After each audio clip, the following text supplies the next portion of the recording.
கிறிஸ்துவுக்குள் பிரியமான செல்ல குழந்தைகளுக்கு அன்பின் நல்வாழ்த்துக்கள். இன்று ஜூன் மாதம் 19ஆம் நாள். இன்று தேவன் உங்களோடு பேசுவதற்காக ஒரு விசேஷமான பரலோக மன்னாவை கொடுத்திருக்கார். இன்றைய மன்னா மத்தேயு 18ஆம் அதிகாரம் 21 மற்றும் 22 வசனங்கள். ஆண்டவரே, நான் எத்தனை தரம் மன்னிக்க வேண்டும்? அதற்கு இயேசு 7 தரம் மாத்திரமல்ல, 770 தரம் மட்டும் என்று உனக்கு சொல்லுகிறேன். செல்ல குழந்தைகளே, இதற்கான விளக்கத்தை பார்க்கலாமா?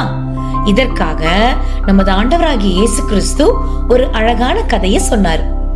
ஒரு எஜமான் தன்னிடம் பெரிய தொகையை கடனாக வாங்கின ஒரு வேலைக்காரனை இரக்கப்பட்டு முழுமையா மன்னித்தாராம். ஆனா அந்த வேலைக்காரனும் வெளியில போனதுக்கு அப்புறம் தனக்கு மிகுந்த குறைந்த தொகையை கடனாக தர வேண்டிய சக வேலைக்காரனை மன்னிக்க மறந்துட்டான்.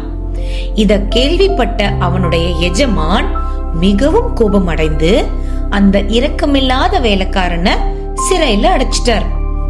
இந்த கதை நமக்கு ஒரு பெரிய உண்மையை சொல்லி கொடுக்குது. தேவன் நம்முடைய எத்தனையோ பெரிய தவறுகளை மன்னிச்சு நமக்கு இரக்கம் காட்டியிருக்கிறார் என்பதை நாம உணர்ந்து கொள்ள வேணும்.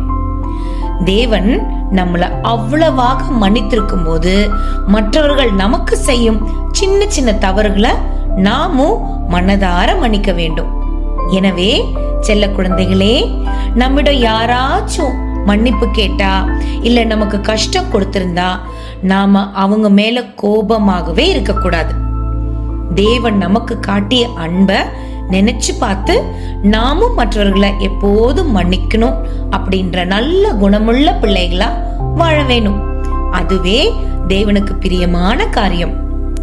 செல்ல குழந்தைகளா, இந்த மன்னாவை இன்னும் தெளிவா புரிஞ்சிக்க உங்க பைபிளை எடுத்து கொலேசியருக்கு எழுதிய நிருபம் 3ஆம் அதிகாரம் 13ஆம் வசனத்தை வாசிங்க.